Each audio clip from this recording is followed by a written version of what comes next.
Viewers welcome to 99 TV. Gold కి 916 mark ఎందుకు వేస్తారో తెలుసా? ఇంకా దానికి తిరుగులేదు. This is the pure gold అంటారు. సో మనకి డైరెక్టర్స్ లో తీసుకుంటే అలాంటి డైరెక్టర్ ఈ రోజు మనతో పాటు ఉన్నారు. ఆదితో స్టార్ట్ చేసి ఇంకా అంతమంటూ ఉండకూడదు. ఇండస్ట్రీ ఉన్నన్నాళ్ళు ఆయన సినిమాలు ప్రేక్షకులు కోరుకుంటూనే ఉంటారు. సో అలాంటి డైరెక్టర్ వివి వినాయక్ గారు ఈరోజు మనతో పాటు ఉన్నారు. వినాయక్ గారు నమస్తే అండి. సో వినాయక్ గారు, అసలు ఆది స్టార్ట్ చేస్తే నిజంగా ఇన్ని రోజులు అయిపోయిందా అని మా మైండ్స్ లో ఉండిపోయింది. లైక్ ఇప్పటికీ అది టీవీలో వేస్తే ఆ సుమోలు పేలే సీన్ అసలు మర్చిపోలేమన్నమాట. సో నిజంగా మీకు ఇన్ని రోజులు అయింది కాబట్టి దాని గురించి గుర్తు చేసుకుంటే మీకు కూడా అలానే అనిపిస్తుందా? అక్కడ ఉన్నటువంటి మెమొరీ సీన్స్ ఏంటి? మూవీ తీస్తున్నప్పుడు కానీ అయిపోయిన తర్వాత కానీ మీకు బాగా గుర్తుండిపోయినాయి ఏంటండి? నిజంగా అది రిలీజ్ అయ్యి 25 years అయిందే అంటే నాకే నమ్మశక్యం కావట్లేదు. అదే చాలా రీసెంట్గా రిలీజ్ అయిన ఫీలింగ్ నాకు మనసులో. ఎందుకు ఇంకా కొత్తగానే, ఇంకా ఆ మెమరీస్ ఇంకా పోలేదు, చాలా కొత్తగా ఉంది. మీకు బాగా గుర్తుండిపోయింది చెప్పండి ఒక సీన్. అసలు ఆది అనే సినిమాని నాకు ఫస్ట్ అవకాశం రావడమే చాలా గొప్ప విషయం కదా, అదే మర్చిపోలేని విషయం కదా. నేను సురేష్ గారికి అంటే వన్స్ ఎన్టీఆర్ దగ్గర కథ చెప్పి, అంటే ఈ ఫ్లూస్ చాలాసార్లు చెప్పాను. నా ప్రొడ్యూసర్ సురేష్ గారికి కథ చెప్పగానే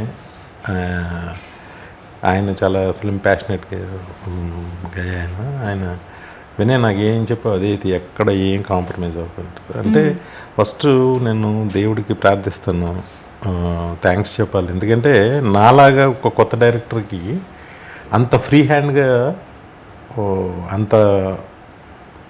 అంత ఫ్రీ హ్యాండ్గా అంత కంఫర్టబుల్గా అసలు నాకు ఏమీ తెలియదు. ఆ రోజు నుంచి ఈ రోజు వరకు కూడా నా ప్రొడ్యూసర్స్ అందరూ నన్ను ఫస్ట్ సినిమాకే ఒక పెద్ద రాఘవేంద్ర గారినో లేకపోతే ఒక రవిరాజ పినిశెట్టి గారినో లేకపోతే అలాగా ట్రీట్ చేస్తారు కదా, అలా ట్రీట్ చేసేవారు నా ప్రొడ్యూసర్స్. అంత ఫ్రీడమ్ ఇచ్చేవాళ్ళు, ఫ్రీడమ్ అండ్ రెస్పెక్ట్ ఎవ్రీథింగ్. నా హీరో ఎన్టీఆర్ కానీ అందరూ చాలా గౌరవంగా చూసేవారు. ఆ గౌరవాన్ని కూడా నేను నిలబెట్టుకున్నా. ఇప్పటివరకు నేను ఎన్ని సినిమాలు డైరెక్ట్ చేసినా ఎప్పుడు కూడా నా ప్రొడ్యూసర్స్ నన్ను చాలా బాగా చూసుకుంటారు. Okay, thanks to all my producers. ఈ 25 ఏళ్ళ నా జర్నీలో నా నిర్మాతలకి, నా హీరోలకి, అందరికీ కూడా నా ధన్యవాదాలు. సో ఇంకా చాలా మటుకు అంటే కొంతమందికి రిలీజ్ అయ్యేదాకా మీరు ఒకటే జానర్ అని అనుకుంటున్నప్పుడు దాన్ని బ్రేక్ చేశారనమాట అదుర్స్ తోటి. ఇప్పటికీ మనకి సోషల్ మీడియా ఎంత ఇన్ఫ్లుయెన్స్ చేస్తుందంటే బ్రహ్మానందం గారు ఆ ఫొటోస్ కానీ, అందులో గెటప్ కానీ, అరే చారి అనే డైలాగ్ కానీ అసలు ఇప్పటికీ ఉంది. అది మొన్నే వచ్చిందేమో అన్నట్టు అనిపిస్తుంటుంది ఆ మూవీ కూడా. సో అసలు ఠాగూర్ లాంటి సినిమా తీసి మళ్ళీ అదుర్స్ లాంటి కామెడీ మూవీ తీసింది మీరేనా అని మాకు డౌట్ వస్తూ ఉంటుంది. సో అట్లా ఆ జానర్ నుంచి ఈ జానర్కి వెళ్ళేటప్పుడు మీకు ఎట్లా అనిపించింది? అసలు అది ఎలా ప్లాన్ చేసుకున్నారు? ఇది ప్లానింగ్ కన్నా కూడానండి, నేను రాఘవేంద్ర గారికి నేనంటే బాగా ఇష్టం. కె రాఘవేంద్ర గారికి. ఓకే, నాకు కూడా ఆయన సినిమా ఇండస్ట్రీకి రావడానికి ఆయన సినిమాలు ప్రేరణ. దాంతో ఆయన ఒకరోజు అన్నారనమాట, వినయ్ ఒక జోనర్ సినిమాలకే కట్టుబడి ఉండొద్దు, ఉంటే మనమే బోర్ అవుతాం. లెటర్స్ నువ్వు కొత్త రైటర్స్ నుంచి, వేరే రైటర్స్ నుంచి, అంటే ఇప్పుడు వచ్చేవాళ్ళందరూ కూడా ఏదో మా కథ తీస్తాం అన్నట్టుకుంటున్నారు. అందుకే సస్టైన్ కాలేకపోతున్నారు, కొత్తగా ఇది అవ్వట్లేదు. నేను 100 సినిమాలు చేశాను అని అంటే నాకు డైరెక్ట్ రైటర్స్ ఎప్పటికప్పుడు ఒక సినిమాకి ఒక రైటర్, పర్చూరి బ్రదర్స్ ఇప్పుడు సపోజ్ ఆయన చెప్పారన్నమాట. అప్పుడు పర్చూరి బ్రదర్స్తో ఒక కైండ్ ఆఫ్ పవర్ఫుల్ సినిమా వస్తే సత్యానంద్ గారితో ఒక మంచి లవ్ స్టోరీ తీసేవాడిని.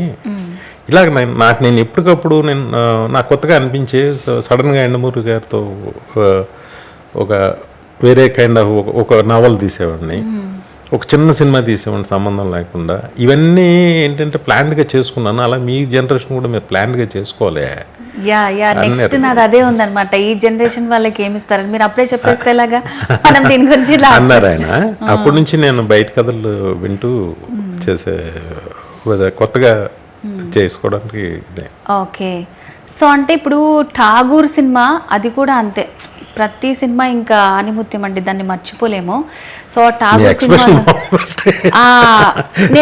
నేను అక్కడికి వెళ్ళిపోతున్నాను. నేను సినిమా చూసినప్పుడు ఆ థియేటర్ లో మాకు నిజంగా గూస్ బంప్స్ వచ్చాయి. అలాంటిది ఏదన్నా మేము కూడా ఆ టీం లాంటిది పెట్టేద్దామా అన్నట్టు అనుకున్నాం, కానీ అప్పట్లో అంత సరిపోలేదు మాకు ఏజ్ అవన్నీ. ఆయన ఏదన్నా స్టార్ట్ చేస్తే దాంట్లో జాయిన్ అయిపోదాం అనుకున్నాము. అట్లాగే బ్లడ్ బ్యాంక్ కానివ్వండి, చిరంజీవి గారు చేసింది, ఐ బ్యాంక్ కానివ్వండి, సో ఇవన్నీ కూడా చాలా మంచి పనులు. లైక్ అలాంటి పెద్ద పెద్ద వాళ్ళంతా మంచి మంచి పనులు చేస్తున్నప్పుడు వెనకాల నుంచి చాలా కామెంట్స్ వస్తూనే ఉంటాయి. సో ఇప్పుడు ఒక కాంట్రవర్సీ వచ్చింది, దాని గురించి మాట్లాడే ముందు లైక్ అంటే చిరంజీవి గారితో మీకు ఫస్ట్ చేస్తున్నప్పుడు అసలు వర్క్ ఎక్స్పీరియన్స్ ఎలా ఉంది, అప్పటికి ఇప్పటికి ఏమన్నా మారారా? నేను చిన్నప్పటి నుంచి చిరంజీవి గారి అభిమాని. అంటే చిరంజీవి గారి అభిమాని కానీ ఆయన ప్రత్యక్షంగా చూడటం అవ్వలా. నేను మేబీ 7th క్లాస్ చదువుతున్నప్పుడు అనుకుంటా విజేత సినిమా ఫంక్షన్ విజయవాడలో మంచి గ్రాండ్గా పెద్ద ఫంక్షన్. ఆ ఫంక్షన్కి చుట్టుపక్కల ఊర్లంతా కూడా ఆయన చూడాలని వెళ్తుంటే నేను నా ఫ్రెండ్స్ నేను కూడా వెళ్ళాం. కానీ మా వల్ల కాల ఆ జనంలో తట్టుకోలేకపోయాం అనమాట. తట్టుకోలేక ఎక్కడ చూస్తాం ఆయన్ని, అవ్వలేదు. ఇంకా అంటే ఊపిరి ఆడకుండా అయిపోయినంత అలా అయిపోయింది ఆ క్రౌడ్. దాంతో ఇంక చూడలేకపోయాను నేను అప్పుడు. ఆ తర్వాత నేను సినిమా ఇండస్ట్రీకి వచ్చినప్పుడు కూడా చూడటం జరగలే. ఎందుకంటే ఆయన షూటింగ్స్కి ఎవరు ఎలా చేయరు, ఎందుకో కుదరలేదు అలా నాకు. ఆ తర్వాత సడన్గా ఒకరోజు రాజా రవీంద్ర, నేను దిల్ సినిమా షూటింగ్ జరుగుతుంటే అక్కడికి వచ్చి ఇలా చిరంజీవి గారు రమ్మన్నారని. నాకు ఫస్ట్ ఒకలాంటి ఏంటి అన్న అంటే ఆ రోజు గిల్లుకున్నారా అలా అని కాదు, ఎస్ అంటే గిల్లుకోవడం అని కాదు, కానీ మహా ఆనందపడ్డా. ఎందుకంటే మన ఆశలు మన కోరికలు ఇప్పుడు ఏముంటుంది, కొత్తగా డైరెక్టర్గా అయిన వాళ్ళకి అంతకుముందు డైరెక్టర్లను చూసి నాకు అలాంటి కోరికలు ఆశలు ఉంటాయి కదా. నేను పెద్ద కంపెనీల్లో సినిమాలు చేయాలి, పెద్ద హీరోలతో సినిమాలు చేయాలి, చిరంజీవి గారి సినిమా డైరెక్ట్ చేయాలి, నాకు నా ఇంటర్వ్యూస్ కూడా పేపర్లో రావాలి, నాకు గుర్తింపు రావాలి అనే ఒక ఆశలన్నీ ఉంటాయి కదా. ఆ ఆశలన్నీ ఒక్క సినిమాతో తీరినట్టు అలా ఆదితో నాకు ఆ గుర్తింపు వచ్చింది. తర్వాత చిరంజీవి గారు పిలిచారని చిరంజీవి గారు కూడా నిజమవుతుందా అనే ఒక ఫీలింగ్ వచ్చింది. వెళ్ళి కూర్చుంటే ఇంత క్లోజ్లో జస్ట్ టేబుల్కి అటువైపు ఆయన కూర్చున్నాడు, ఇటువైపు నేను కూర్చున్నాను. నేను అలాగే చూస్తున్నాను ఆయన్ని, కన్నార్పకుండా చూస్తున్నా. నాకు తెలియకుండా ఒక ఆనందం వచ్చేసి కళ్ళంతా ఒకలా అయిపోతున్నాయి నాకు. ఆయనకి నాలుగు 100 మంది ఉంటారు, కానీ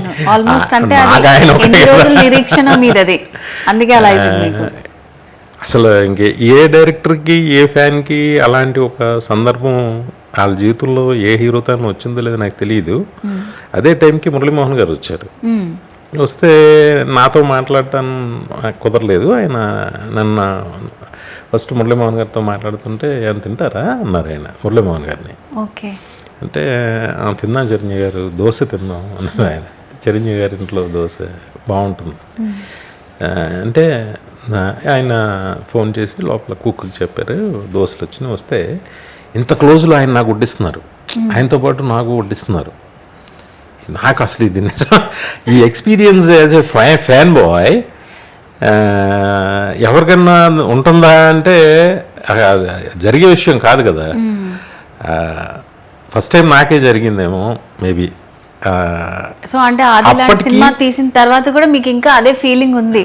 ఎస్, అప్పటికి చిరంజీవి గారిని డైరెక్ట్ చేసిన యంగెస్ట్ డైరెక్టర్ నేనే అనుకుంటున్నాను ఆయన కెరీర్లో చూస్తే. అంటే అప్పుడు ఆయన వన్స్ మెగాస్టార్ అయిపోయిన తర్వాత ఒక యంగెస్ట్ డైరెక్టర్ నేనే, అంటే ఒక ఫ్యాన్ బాయ్ నేనే. ఫ్యాన్ గా వెళ్ళి డైరెక్ట్ చేయటం అనేది మామూలు కాదు. అందుకే దాని ఇంపాక్ట్ బయటకు వచ్చిన తర్వాత అలా ఉందన్నమాట. ఇంకా డబల్ ఫ్యాన్స్, మర్చిపోలేని ఫ్యాన్స్ ని క్రియేట్ చేసింది అది. సో ఇప్పుడు రీసెంట్ గా ఒకటి మనకి గద్దర్ అవార్డ్స్ ప్రకటించారు. సో చాలా సంతోషం, చాలా మంది కొత్తగా వచ్చిన యాక్టర్స్ చాలా మంది తీసుకుని హ్యాపీగా ఫీల్ అయ్యారు. సో ఇలాంటి మంచి సభలో, అవార్డ్స్ ఇస్తున్న సభలో చిరంజీవి గారు చాలా క్యాజువల్గా చెప్పారనమాట, ఇలాంటి అవార్డ్స్ మన తెలంగాణలోనే కాదు ఆంధ్రప్రదేశ్లో కూడా పెట్టి కళాకారులందరినీ ప్రోత్సహిస్తే చాలా బాగుంటుంది అనేది చెప్పారు.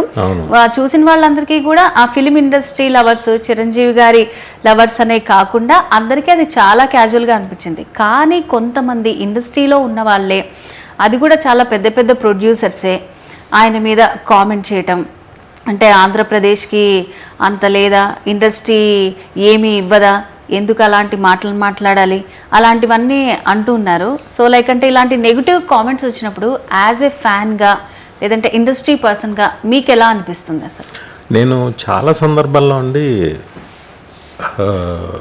చిరంజీవి గారి గురించి అలా మాట్లాడినప్పుడు నాకు చాలా బాధ వేస్తుంది. కానీ ఏదైనా మాట్లాడితే కాంట్రవర్సీగా ఉంటుంది. మేము అలా మాట్లాడటం అంటే సపోజ్ ఎప్పుడన్నా నేను మాట్లాడినా కూడా చిరంజీవి గారు తిడతారు. అంటే అసలు ఆయన మాట్లాడిన దాంట్లో ఇంత కూడా తప్పులేదు. ఏముందండి దాంట్లో? ఇప్పుడు చాలా రంగరంగ వైభవంగా నంది అవార్డులు ఎలా జరిగేవి? అసలు ఉగాది రోజు పండగంతా అదే రోజు ఉన్నట్టు ఉండేది. మొత్తం అందరూ టీవీల ముందే ఉండేవారు. ఎవరెవరికి వచ్చింది, ఎంత అదొక ఉగాది రోజు ఈవినింగ్ టీవీస్ ముందు ఒక పెద్ద సెలబ్రేషన్ జరిగేది. అది ఆయన అలా కోరుకోవటం ఆయన గురించి కాదు కదా, ఆయనకి అవార్డులు ఎందుకు, ఆయన గురించి కాదు కదా, అందరూ ఆనందపడతారనే ఉద్దేశంతోనే అన్నారు ఆయన. ఇంకా అది కూడా తప్పంటే ఎలా అండి? ఆయన ఎవరైతే కామెంట్ చేస్తారో వాళ్ళంతా కూడా ఏదో ఒక రకంగా పాడైపోతారు. మీరు ఎనీ ఎగ్జాంపుల్స్ తీసుకోండి, కొన్ని వందల ఎగ్జాంపుల్స్ నాకు తెలుసు. ఎవరికి వాళ్ళే ఆలోచించుకోండి దయచేసి. అనవసరంగా ఒక మంచి వ్యక్తి మీద, ఒక మంచి మనిషి మీద, దగ్గరగా ఉన్న నాలాంటి వాడికి తెలుసు ఆయన శక్తి. ఎప్పుడు కూడా ఒక నిజాయితీ, ఒక మంచి వ్యక్తిని ఒక మాట అంటే అది డెఫినెట్గా ఎందుకో తెలీదు. మీరు చూసుకోండి, ఆయన కామెంట్ చేసిన వాళ్ళు ఎవరు లేరు, ఇండస్ట్రీలో లేరు, ఏదో రకంగా పాడయ్యారు.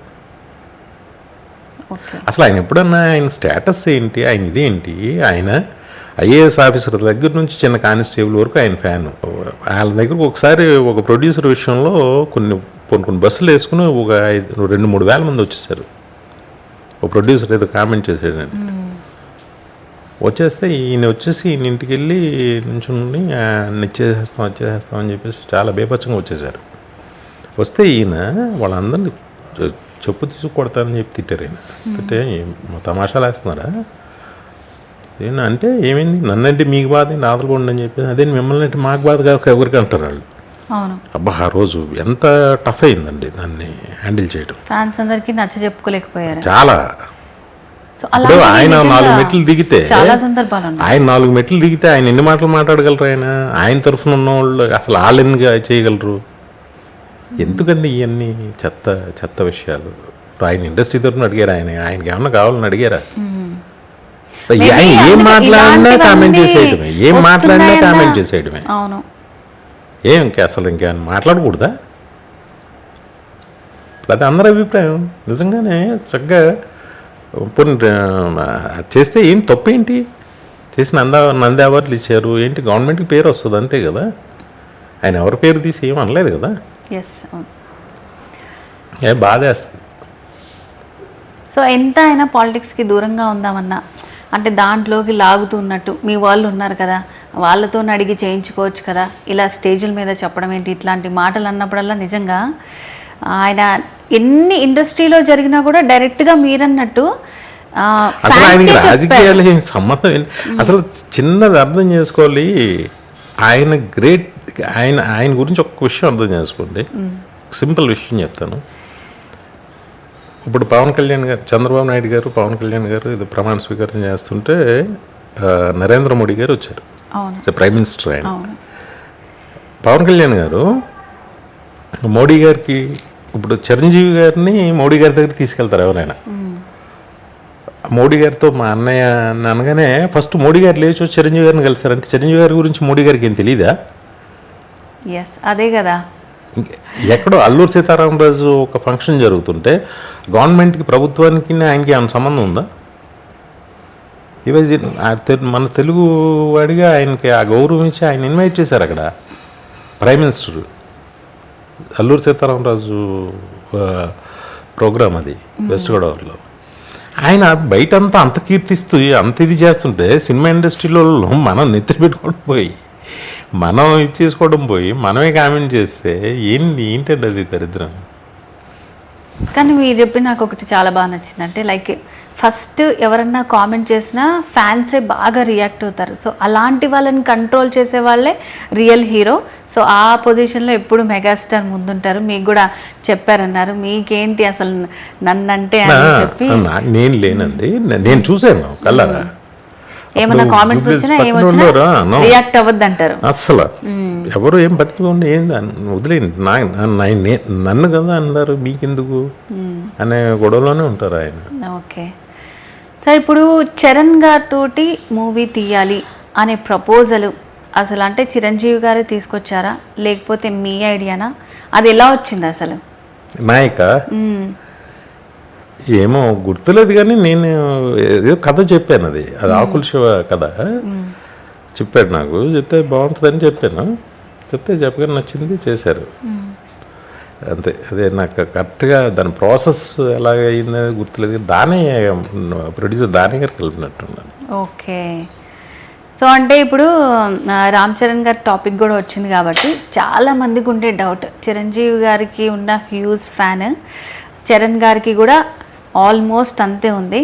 తండ్రికి తగ్గ తనయుడు అని చెప్పి బయట ఫ్యాన్స్ మాట్లాడుతుంటారు. సో యాజ్ ఏ డైరెక్టర్గా డాడీకి కొడుకుకి ఉన్న పోలికలేంటి? సో మీకు ఏది నచ్చింది? సో ఆయన నుంచి ఈయన ఏది వారసత్వంగా తీసుకున్నారని మీకు అనిపిస్తుంది అసలు? అది చాలా చిన్న క్వశ్చన్ కానీ పెద్ద ఆన్సర్ ఉంటుంది. అది అంటే వేరియేషన్ అయితే ఉంటుందండి. అంటే చిరంజీవి గారు కి భగవంతుడు ఇచ్చిన ఒక గొప్ప గిఫ్ట్ చరణ్ బాబుని నేను అనుకుంటా. Wow, super. అంటే ఆయన కష్టానికి సక్సెస్, పేరు, ప్రఖ్యాతులు అట్లన్నిటితో పాటు కొడుకుగా చరణ్ బాబుని ఇచ్చాడు భగవంతుడు ఆయనకి. He's a fantastic son to a father. అంటే వెరీ క్లాస్, చాలా మంచి హృదయం, చాలా చలించిపోయే హృదయం, చాలా క్లాస్, చాలా మంచివాడు, చాలా క్లాస్ తను. అంటే ఈ అది ఒకటి అని చెప్పలేము, తనలో అంత మంచివాడు అనమాట. సో అంటే చిరంజీవి గారిలో రామ్ చరణ్ గారిలో ఉన్న ఏదన్నా ఒక కామన్ పాయింట్ చెప్పండి. కామన్ పాయింట్ అని అంటే అది ఎలా చెప్పాలి, కామన్గా నేను అబ్జర్వ్ చేసింది అయితే ఇద్దరు డిసిప్లిన్ ఒకటి. అంటే ప్రొడ్యూసర్స్ని చిరంజీవి గారు అంత గౌరవిస్తారు, చాలా గౌరవిస్తారు చిరంజీవి గారు. భోజనం టైంకి పిలిచి పెట్టడం కానీ, అలాగే ప్రొడ్యూసర్స్ని, డైరెక్టర్స్ని, అలాగే యూనిట్ని, అందరినీ కూడా చాలా బాగా చూసుకుంటారు. ఇప్పుడు ఒక ఠాగూర్ సినిమా షూటింగ్ అయిపోగానే మొత్తం యూనిట్ అందరికీ వాచెస్ ఇచ్చిన చిరంజీవి గారు ఫస్ట్ అప్పుడే కట్టారు ఇల్లు. ఇప్పుడున్న 7 స్టార్ హోటల్, ఆయన ఇల్లు 7 స్టార్ హోటల్లా ఉంటుంది. చాలా బాగా మెయింటైన్ అవుతుంది అనమాట, మెయింటైన్ చేస్తారు ఆయన అన్నీ. ఆ రోజు మొత్తం యూనిట్ అందరిని పిలిచి వాచెస్ ఇచ్చి అందరినీ ఏదో సమ్ మనీ అది ఇచ్చి మంచి పార్టీ హోస్ట్ చేసి చాలా బాగా చూసుకుంటారు చిరంజీవి గారు. చరణ్ బాబు కూడా అంతే. సో అంటే సినిమా అయిపోయింది నాకు ఎందుకులే అని కాకుండా అయిపోయిన తర్వాత కూడా అటాచ్మెంట్ ఉంటుంది, ప్రతి వాళ్ళతోనూ పరిచయం ఉంటుంది. అందరికీ ఆ షూటింగ్లో పనిచేసి నిజాయితీగా పనిచేసిన వాళ్ళందరికీ ఒక మంచి మెమరీ ఏదోటి ఇస్తారు. తండ్రి కొడుకులు ఇద్దరు ఒక మంచి మెమరీ ఇస్తారు. సార్ మరి ఈరోజు రామ్ చరణ్ గారి బర్త్డే. సో బర్త్డే అంటే ఇంకా ఫ్యాన్స్ హంగామా మామూలుగా ఉండదు. అసలు రక్తదానాలు కానివ్వండి, నేత్రదానం కానివ్వండి, అసలు 1 month నుంచి ప్లాన్స్ చేసుకుంటూ ఉంటారు. నిజంగా ఫాదర్కి కానీ సన్కి కానీ ఇంత మంచి హృదయం ఉన్న ఫ్యాన్స్ దొరకడం అనేది అదృష్టం. సో మరి రామ్ చరణ్ గారికి బర్త్డే రోజు మీరేమన్నా చెప్పాలనుకుంటున్నారా? ఫస్ట్ హ్యాపీ బర్త్డే నాన్న. ఎప్పటికీ నువ్వు ఇలా సూపర్ స్టార్గా చాలా మంచి స్థాయిలో నాన్నగారి పేరుని నిలబెడుతూ, అది ఎంత కష్టమో నాకు తెలుసు, అంత ఒక బలమైన అక్షరాలు 4 అయినా చిరంజీవి అనేవి అవి మోయటం చాలా కష్టం. అవి నీ భుజాల మీద మోస్తున్నావు. డెఫినెట్గా నువ్వు ఎంత మంచి సన్ను నాన్నగారికి, అలాగే నీకు కూడా దేవుడు మంచి సన్ను ఇచ్చాడు. నీలాగే నువ్వు నాన్నగారికి ఎంత పేరు తెచ్చావు, అలాగే మీ అబ్బాయి కూడా నీకు అంత పేరు తేవాలని మనస్ఫూర్తిగా కోరుకుంటున్నాను నాన్న. All the best. Happy happy happy birthday నాన్న. Love you always. So thank you sir. So 99 TV తరపు నుంచి రామ్ చరణ్ గారికి పుట్టినరోజు శుభాకాంక్షలు. సో అలాగే నెక్స్ట్ పెద్ద సినిమా రాబోతోంది. దాని మీద ఫ్యాన్స్ అయితే అసలు విపరీతమైన అంచనాలు పెంచేసుకున్నారు. బడ్జెట్ కూడా చూస్తే అంటే వేరే సినిమాతో కంపేర్ చేయాలని లేదు, కానీ ఇప్పుడు దాకా రికార్డ్ క్రియేట్ చేసింది పుష్ప కాబట్టి దాని రికార్డ్స్ అన్నీ బద్దలైపోతాయి అని ఆడియన్స్ నుంచి వస్తున్నటువంటి టాక్ అన్నమాట. సో మరి పెద్ద ఎలా ఉండబోతోంది అనుకుంటున్నారు మీరు? ఫస్ట్ ఒక మనిషిని ఇంకొక మనిషితోనూ, ఒక సినిమాని ఇంకో సినిమాతోనూ పోల్చకూడదు. ఎస్, ఫస్ట్ పక్కన పెట్టేసేయండి ఆ కాంట్రవర్సీ టాపిక్స్ అన్నీ పక్కన పెట్టేసేయండి. ఈ పెద్ది అనే సినిమా ఫస్ట్ సాంగ్ ఆల్రెడీ ఆ సాంగ్ క్రియేట్ చేసిన సెన్సేషన్ అంతా ఎంత కాదు. ఇప్పటివరకు బిజినెస్గా చాలా హయ్యెస్ట్ బిజినెస్ చేసింది సినిమా. ఆ సినిమా చూడాలని ఆల్రెడీ మెంటల్గా ప్రిపేర్ అయి ఉన్నారు జనం. అతి పెద్ద హిట్ అవుతుంది ఆ సినిమా. ఆ సినిమా మొత్తం పాన్ ఇండియాగా మొత్తం ప్రపంచం అంతా నచ్చే సినిమా. దాంట్లో ఉన్న ఒక విషయం చాలా అందరికీ నచ్చుతుంది. అది ఆ సినిమాకి ఒక సీక్రెట్ పాయింట్ అది. అది అందరికీ నచ్చుద్ది. చాలా మానవీయ కోణంలో ఉంటుంది. అది చాలా బాగా నచ్చుద్ది. సో అంటే ఒక చిన్న పాయింట్ రివీల్ అయిందనమాట. ఒక అందరికి నచ్చే ఎలిమెంట్ ఉంటుంది. సో మానవీయ కోణం అంటే ఐ థింక్ సో సెంటిమెంట్ అనుకుంటున్నాను నేను బాగా. Back drop. ఓకే, అదేంటో నాకు పూర్తిగా తెలియదు, కానీ నాకు తెలిసినంతలో అది సో ఒక మ్యాజిక్ అయితే ఉంది. అద్భుతాలు సృష్టిస్తుంది ఆ సినిమా. ఓకే, సో మంచి ఎలిమెంట్ తో రాబోతుంది. ప్రొడ్యూసర్స్ మీద, డైరెక్టర్ మీద ఉన్న కాన్ఫిడెన్స్ తో చెప్తున్నాను నేను. అసలు చరణ్ చాలా కష్టపడ్డాడు ఆ సినిమాకి. చాలా నేను రాయల్ చరణ్ అని పిలుస్తాను, రామ్ చరణ్ అని పిలవ బయట అడ్రస్ చేసేటప్పుడు. ఎందుకంటే అంత రాయల్ కిడ్. సో అదే చెప్పారు, ఎంత చాలా డిగ్నిటీగా, చాలా రిచ్గా అలా కనిపిస్తూ ఉంటారు అనమాట రాగా. అందుకే మీకు చెప్తున్నప్పుడే అలా అనిపించింది. బిహేవియర్ కూడా అలా ఉంటుంది కదా తనది, డిగ్నిఫైడ్గా ఉంటుంది, డిగ్నిటీగా. ఓకే, ఆ పేరు పెట్టారంటే అర్థమైపోతుంది రాయల్ చరణ్. ఓకే, సో మీరు అవి చూసి గమనించి ఒక డైరెక్టర్గా ఆ బిరుదు ఇచ్చేసారు మీరు. సో అంటే ఇప్పుడు మన దగ్గర ఉన్నటువంటి సినిమాలన్నీ కూడా చాలా కమర్షియల్, కామెడీ ఇవన్నీ కూడా ఒక రేంజ్లో దూసుకుపోతున్నాయి. కానీ కొంచెం చెప్పాలంటే మన ఇండియన్ లెగసీకి అట్లాంటి సినిమాలు ఏవైనా, సో యుద్ధానికి సంబంధించినవి ఏవైనా, సో ఏదంటే కొంచెము మన బ్యాక్డ్రాప్లో తీయాలి, పొలిటికల్ అవన్నీ కాకుండా ఇప్పుడు ఇండియన్ డెమోక్రసీకి సంబంధించిన అట్లాంటి సినిమాలు ఏమన్నా తీయాలంటే సో బాలీవుడ్ వచ్చేసి కొంచెం ముందు స్థానంలో ఉంటుంది. లైక్ ఇప్పుడు వచ్చిన దురంధర్ సినిమా అలాంటివన్నీ కూడా అసలు విపరీతంగా సక్సెస్ టాక్తో దూసుకెళ్ళిపోతున్నాయి.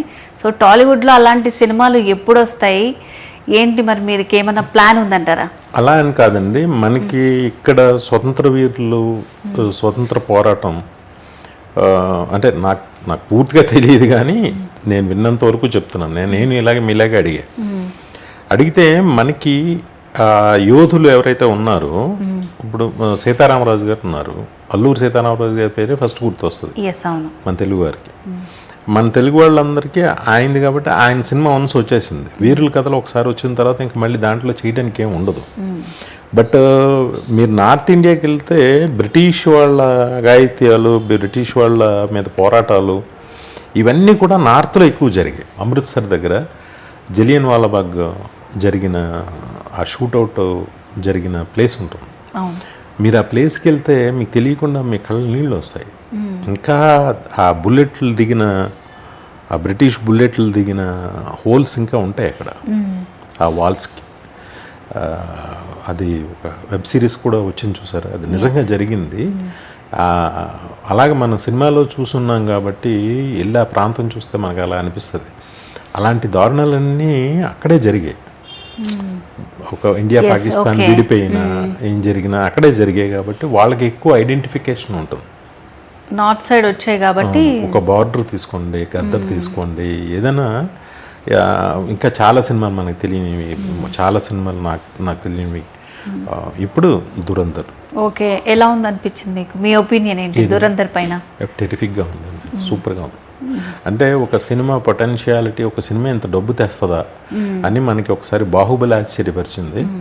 దాని తర్వాత ఈ దురంధర్ అయితే అసలు మిరిమిట్లు కురిపించింది. ఓకే, దాన్ని it is celebration, it's not a cinema.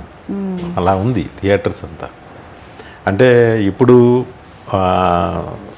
అంటే దురంధర్ ఒక సినిమా ఎంత డబ్బు తెస్తుందా అని ఒకసారి ఇప్పుడు టైటానిక్ గురించి ఇండస్ట్రీ లిస్టులు అందరూ మాట్లాడుకున్నారు. ఏంటి ఇంత ఇండస్ట్రీస్ ఇంత బట్టి ఎంత చేసినా కూడా రాని డబ్బు జస్ట్ ఒక ఫిల్మ్ ఎలా వస్తుంది అని చెప్పి వాళ్ళు అప్పుడు క్యాలిక్యులేషన్స్ అలా అయినాయండి. అలాగే ఇప్పుడు దురంధర్ గురించి మాట్లాడుకుంటున్నారు మన ఇండియాలో. Thank you very much. నన్ను నా సినిమాలను ఆదరించి నాకు ఒక మంచి జీవితాన్ని ఇచ్చిన ప్రేక్షకులందరికీ, తెలుగు వారందరికీ నా హృదయపూర్వక ధన్యవాదాలు. 99 టీవీ యాజమాన్యం, తోట చంద్రశేఖరరావు గారు, ఆయన సోదరులు సత్యనారాయణ గారు, మరో సోదరుడు శంకర్ గారికి, టోటల్ స్టాఫ్ అందరికీ కూడా నా ధన్యవాదాలు. Thank you very much. So final క్వశ్చన్తో కంక్లూడ్ చేసేద్దాము. సో అంటే మిమ్మల్ని మళ్ళీ చూడాలనుకుంటున్నారు ఆడియన్స్. నెక్స్ట్ వచ్చే మూవీ ఎలా ఉండబోతుంది, ఎలాంటి ఎలిమెంట్స్తో తీయబోతున్నారు, ఎవరితో తీయబోతున్నారు? నాకు తెలిసాక చెప్తాను, నాకు తెలియదు. ఇలాంటి షాక్లు ఇస్తే ఎలా సార్ మీరు? షాక్లే ఉంది, నిజమే చెప్తున్నా, నాకు తెలియదు.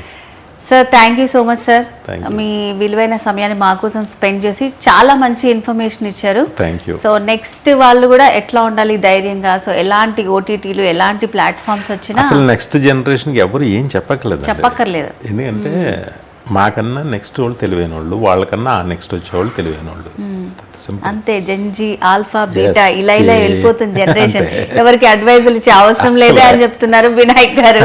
అడ్వైజ్ ఇవ్వడమే తప్పు, అడ్వైజ్ అంటే ఇంకా తప్పు. ఓకే సార్, మేమైతే మీరు లేదు అని చెప్పకపోయినా సరే మేమైతే ఒక మంచి మూవీ కోసం మంచి స్టార్తో మీరు వస్తారు ఫ్యూచర్లోనే ఎదురు చూస్తున్నాము. So anyways thank you so much sir. Thank you very much. Thank you. So ఇది వాళ్ళ స్పెషల్ ఇంటర్వ్యూ. మరో స్టార్తో మళ్ళీ కలుద్దాం. Keep watching 99 TV.